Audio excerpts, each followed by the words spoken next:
और किसान को बेटी की शादी है, बीमारी है, बहुत सारा रहता है।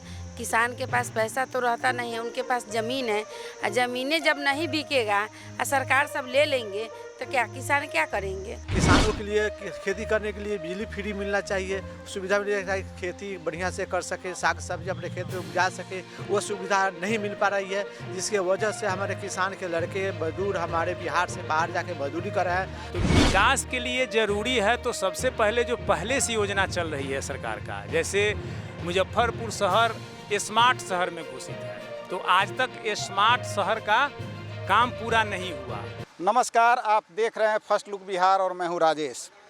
आज हमारी टीम पहुंची है पताही हवाई अड्डा परिसर में, जहां किसान मजदूर संगठन की ओर से एक आम सभा का आयोजन किया गया है। यह आम सभा सरकार द्वारा जो प्रस्तावित है टाउनशिप योजना, उसके विरोध में। लोगों का कहना है कि हम लोग टाउनशिप नहीं चाहते हैं, ग्रीनफील्ड टाउनशिप हमको नहीं चाहिए। हमारी ज़मीन हम जैसे है वैसे ही रहने दिया जाए, हमको ज़मीन से बेदखल नहीं किया जाए। आइए इस आम सभा में कुछ लोग हैं, कुछ कार्यकर्ता हैं, उनसे बात करते हैं और जानते हैं कि मामला क्या है। ये मामला है कि बिहार सरकार द्वारा 11 शहरों में जो टाउनशिप योजना के तहत किसानों को बताया जा रहा है कि ज़मीन को डेवलप करके देंगे, यानी कि विकसित करके देंगे। बिहार सरकार जो कैबिनेट में जो पारित की है, तो हम लोग किसान मजदूर संगठन के तरफ से एक आज सभा का आयोजन किए थे, जिसमें किसान लोग आए और सभी किसान लोगों का कहना है कि हम लोग इस टाउनशिप योजना का विरोध करते हैं, जिसका लिखित प्रमाण भी हम लोगों के पास आया है और मौखिक भी लोग बोले हैं। तो आज यह किसान मजदूर संगठन इस निर्णय पर पहुंची है कि हम लोग इस कानून का विरोध करते हैं। आखिर क्यों विरोध कर रहे हैं? ये तो विकास के लिए जरूरी है। तो विकास के लिए ज़रूरी है तो सबसे पहले जो पहले से योजना चल रही है सरकार का, जैसे मुजफ्फरपुर शहर स्मार्ट शहर में घोषित है, तो आज तक स्मार्ट शहर का काम पूरा नहीं हुआ। बैरिया गोलंबर से ले करके वहाँ RDS कॉलेज तक जितने भी पेड़ थे मोटे मोटे रोड के आसपास, वो काट दिया गया। नाला जो कुड़ाया आज तक कुड़ाया ही हुआ है। तो पहले उसको लाइए, आपने जो पहले पारित किया उस चीज़ को सुचारू रूप से कीजिए। उसके बाद टाउनशिप योजना लाना है तो किसान के मर्जी से ना टाउनशिप लाइएगा कि ज़मीन किसान का मनमाना 4 आदमी मिल के 5 आदमी मिल के कैबिनेट में बैठ के पारित कर दीजिएगा। किसी किसान से आपने आम सभा लगा करके पूछा कि हमने स्मार्ट सिटी बनाने का योजना बनाया है, कहीं से स्वीकृति ली, किसी संगठन वाले को बुला के आपने पूछा आप कौन होते हैं निर्णय लेने वाले कि हम टाउनशिप बसाएंगे, वो भी 11 शहरों में? ठीक है, हम स्मार्ट सिटी बोले कि स्मार्ट सिटी का योजना था, वो पहले आपसे पूरा नहीं हुआ। तो फिर ये ग्रीन सिटी सैटेलाइट टाउनशिप जो योजना आप लाए हैं, किससे पूछ कर लाए हैं? कौन दिया या जाता आपको? ये तो वन मन वाली बात हो गई, हिटलर वाली बात हो गई कि हम जो कहेंगे वही होगा, न कहीं सर्वे किए न। और उसके बाद ज़मीन के खरीद बिक्री पर भी रोक लगा दिया आपने। आपने कभी विचार किया कि किसी किसान की बच्ची की शादी है, किसी के किसान के बच्चे हायर एजुकेशन के लिए कहीं बाहर जाने वाले हैं, किसी से पैसा ले लिए हैं, उनको रजिस्ट्री करना है या बेचना है, उनका क्या होगा? किसी किसान के पास गंभीर बीमारियां हैं, उसमें पैसे की ज़रूरत है, उसका क्या होगा? किसान के पास 2 ही उपाय है, या तो ज़मीन को गिरवी रखना, नहीं तो बेचना, जो कोई बड़ा मोटा रकम की बात है। एक तरफ आप जब वित्त मंत्री थे, अभी के जो वर्तमान में मुख्यमंत्री है, हालांकि टीका टिप्पणी नहीं करना चाहिए व्यक्तिगत, लेकिन मुख्यमंत्री वो है तो उनसे सवाल हम पूछेंगे। इसलिए पूछेंगे जब उप मुख्यमंत्री थे तो वो बोले कि किसी से आप कर्ज लेते हैं और कर्ज वाले आपको टोकते हैं, बोलते हैं, तो उन पर सख्ती अपनाई जाएगी, बड़ी कड़ी कानून लाई जाएगी। ठीक है, उस भय के मारे किसानों को कोई पैसा नहीं देना चाहता है और सरकारी लोन लेने जाइएगा, सरकार मदद नहीं करती है। और रह गई ज़मीन बेचने की बात, वो भी आप रोक लगा दिए, तो जाएगा कहाँ भाई? 11 शहरों में कितने किसान भाई बसते हैं, इन लोगों का क्या होगा? और 13 महीना के लिए आपने रोक लगा दिया, इससे बड़ा हिटलर शाही क्या होगा भैया? अभी आपने आम सभा किया है, इसके बाद अगला कदम क्या होगा? इसके बाद हम लोग आज से शुरुआत है, 11 शहर में जाएंगे, सभी किसानों से इसी तरह आम सभा लगा करके स्वीकृति लेंगे, जो इजाज़त जिसको कहिए लिखित रूप में। उसके बाद हम लोग पटना विधानसभा घेरने का काम करेंगे और जब तक ये कानून वापस नहीं होगा तब तक हम लोग लड़ते रहेंगे। हमारा परिचय हुआ, मेरा नाम हुआ सतीश कुमार, किसान मजदूर संगठन के संस्थापक हुए हम। चलिए, आपको बहुत बहुत धन्यवाद। हम किसान का संगठन बना के किसानों के हक की लड़ाई लड़ते हैं। किसान की जो समस्याएं हैं सभी समस्याओं के समाधान के लिए सरकार से लड़ रहे हैं। और जो ग्रीन सिटी जो बनाने की बात है, किसानों को जो बेटी का शादी करना है, बच्चे को पढ़ाना है, पैसे की ज़रूरत है, घर में कोई बीमार है, बेसी पैसे खर्च करना है, वो कहाँ से आवेगा? ज़मीन बिक नहीं रहा है, वह समस्या है। और सरकार पिछले कई साल से बोल रही है कि चीनी मिल चालू करेंगे। बिहार में बहुत सा चीनी मिल है जो बंद है। जो चीनी मिल चालू कर दिया है तो किसानों को काफ़ी लाभ होगा। नलकूप बना हुआ है, कहीं लगा हुआ है, पहले से लगा है तो चालू नहीं है, वह बंद है। किसानों के लिए खेती करने के लिए बिजली फ्री मिलना चाहिए, सुविधा मिलनी चाहिए, खेती बढ़िया से कर सके, साग सब्जी अपने खेत में उपजा सके, वो सुविधा नहीं मिल पा रही है। जिसके वजह से हमारे किसान के लड़के मजदूर हमारे बिहार से बाहर जाके मजदूरी कर रहे हैं, जो बहुत तरह से समस्याओं से जूझ रहे हैं। उसकी हत्या हो रही है, उसकी अपमानित हो रहा है, बिहार बहुत तरह से अपमानित हो रहा है। इसको डेवलप करने के लिए, किसानों को रोकने के लिए, हमारे मजदूरों को पलायन से रोकने के लिए हम लोग आंदोलन कर रहे हैं।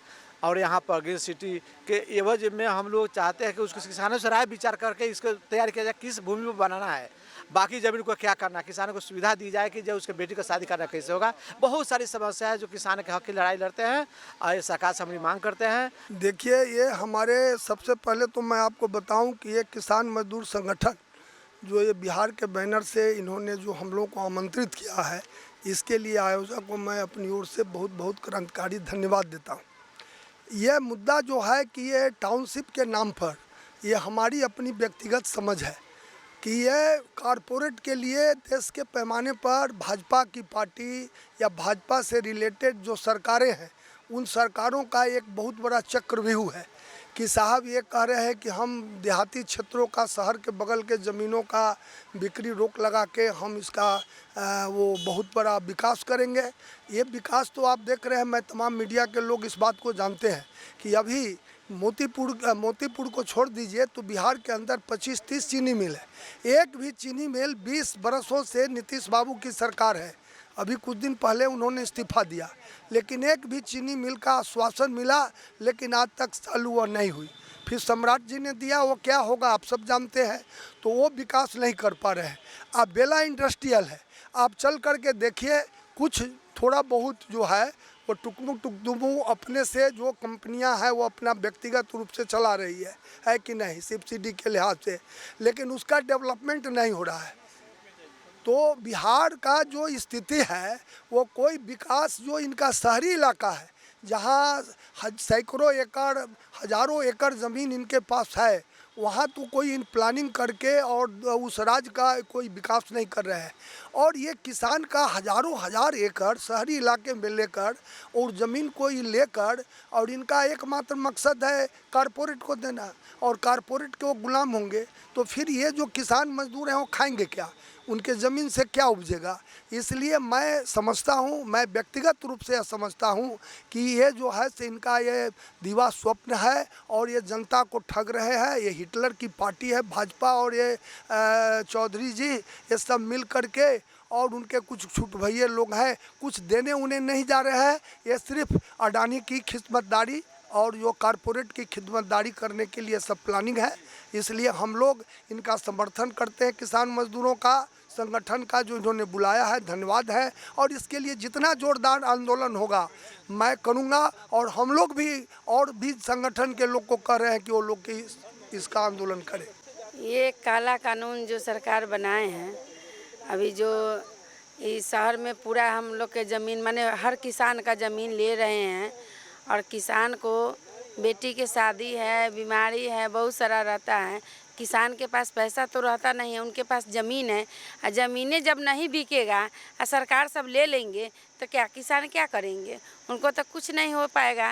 इसलिए हम लोग इस पर विरोध करेंगे कि सरकार हम किसान को सारे ज़मीन को वापस कीजिए, अपना ये कानून जो बनाए वापस लीजिए और सारे किसान को ज़मीन वापस दीजिए। इस पर मेरा परिचय मरवन प्रखंड प्रमुख रेणु देवी। आज सरकार के गलत नीतियों के कारण किसान मजदूर संगठन बिहार द्वारा आम सभा का आयोजन किया गया था, जिसका मुख्य उद्देश्य है मजदूर किसान को हो रही परेशानियों को लेकर। आज सरकार के गलत नीतियों के कारण 11 शहरों में जो टाउनशिप का परियोजना लाया गया है वो किस आधार पर लाया गया, उसका न कभी सर्वे कराए, न कभी हमने सुना, सीधा सो के उठे। मतलब सरकार मुखिया बदले और ये थोप दिया गया। तो इसी के विरुद्ध हम लोग आए हैं कि जिसको गरीब के बेटी को शादी करनी है उसका कोई व्यवस्था नहीं है। अगर किसी के घर में कोई बीमार पड़ रहा है, हार्ट अटैक कर रहा है, अभी 2 दिन पहले अशोका हॉस्पिटल में क्या बोलते हैं उसको, एक हार्ट अटैक आया है। तो उसके बाद वो उसमें जो है देखिए, हर सरकार के हर योजना में बीच वाले को बड़ी बेनिफिट हो रहा है। अब इसमें जो है ब्रोकर है वो 10 लाख की ज़मीन को 3 लाख में एग्रीमेंट करा रहा है लेने के लिए, उसके पास ऑप्शन नहीं है, वो दे रहा है, एग्रीमेंट कर रहा है, 3 लाख लेके इलाज करा रहा है। तो सरकार जो है अपने, जैसे ये भी टाउनशिप का जो परियोजना लाया गया है वो सरकार के पास पैसा कहाँ है, अभी खजाना खाली है। अभी तो शहर का जो स्थिति वो देखिए ना, पहले स्मार्ट सिटी के एकदम टाउनशिप का विरोध। टाउनशिप को सो रहे हैं, तो 4 गो दोस्त हैं विदेशी पैसा से, इनका 4 गो मित्र है, उनका काम करेंगे। आपने सुना कि किस तरह आम जन परेशान है। सरकार का जो ग्रीन फील्ड टाउनशिप का योजना है वह, उसके विरोध में आम जन मतलब किसान में मजदूर खेत संगठन इसका विरोध कर रही है। और इसके विरोध में उन लोगों का कहना है कि ज़मीन के बिक्री पर रोक लगा दिया गया है, इससे गरीबों को काफ़ी परेशानी हो रही है। किसी के बेटी का शादी नहीं हो रहा है तो किसी का इलाज नहीं हो रहा है। इसी का 11 शहरों में ये लोग विरोध करेंगे। नमस्कार, बने रहिए हमारे साथ और देखते रहिए। डी फार्मा स्टूडेंट्स, अब हो जाइए तैयार। आपके लिए है बहुत अच्छी खबर कि अब केवल डी फार्मा स्टूडेंट्स को ही मिलेगी फार्मासिस्ट की जॉब। तो ये कोर्स करने के लिए आपके पास है 2 choices. DPS group of institutions के किसी भी कॉलेज में एडमिशन लेकर के आप घर बैठे कर सकते हैं ऑफलाइन कोर्स, या फिर आप कर सकते हैं ऑनलाइन क्लासेस। और उससे भी अच्छी बात ये है कि डीपीएस ग्रुप के कॉलेजेस जो कि हैं इन 5 शहरों में, रांची, दुमका, देवघर, मुजफ्फरपुर और सीतामढ़ी, इन 5 शहरों के किसी भी कॉलेज में एडमिशन लेकर आप किसी और शहर में बैठ करके ये कोर्स कर सकते हैं। आपको कॉलेज के नाम और डिटेल्स मिल जाएंगे वीडियो स्क्रीन पर, और बाकी किसी जानकारी के लिए दिए गए नंबर पर कॉल करें। तो मुझे कमेंट सेक्शन में बताना ना भूलें कि आखिर आप किस शहर में एडमिशन ले रहे हैं।